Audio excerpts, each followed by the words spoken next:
Good afternoon. Today is Thursday, March 7th, and it is the fourth week of Lent. Our Christ Church community is journeying through our Lenten devotional created by folk from our own church called Life, Death, and Life Again. And for this fourth week of Lent, our theme is love, inspired by John 3, in which it says, "For God so loved the world that God gave his only Son, so that everyone who believes in him may not perish but have eternal life." In a world of violence and destruction, what does it mean that we proclaim that we are saved by God's love? How does God's love make us feel alive and find life again in a wild and evil world?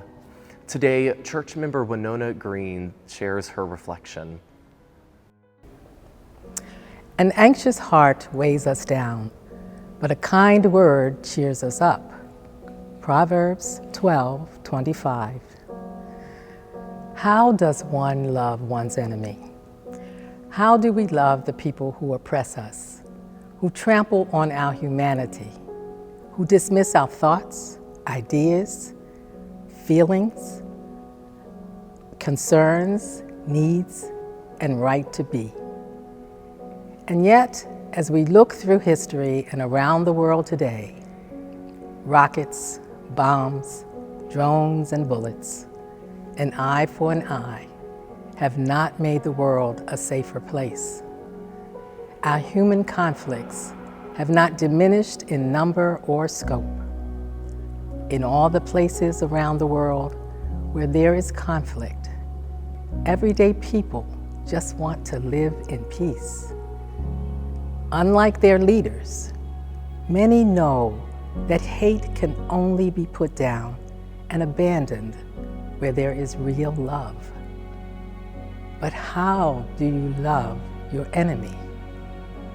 On a trip to Israel some years ago, a clergy member asked an Arab woman if she thought there would ever be peace between Jews and Arabs.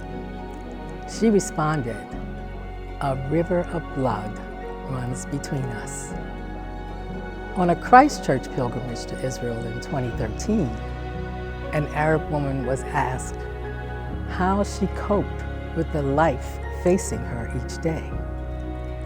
She responded, "I just try to be kind." And perhaps that is a worthy start to forgiveness and love.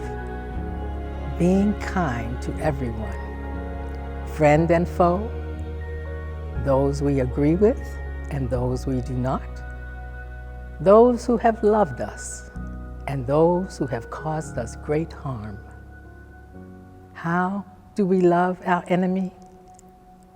We remember how unconditionally we are loved by the God who gave his Son. And perhaps that is a worthy start to forgiveness and love. Being kind to everyone, friend and foe, those we agree with and those we do not, those who have loved us and those who have caused us great harm. How do we love our enemy?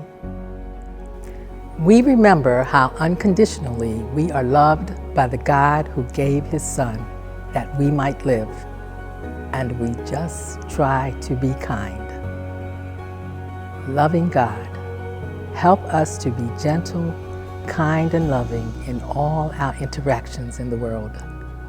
Help us to hold the pain and joy of life at the same moment.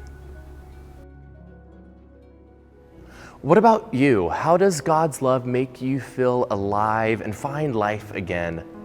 Check out what Winona and others have to say in this week of our devotional.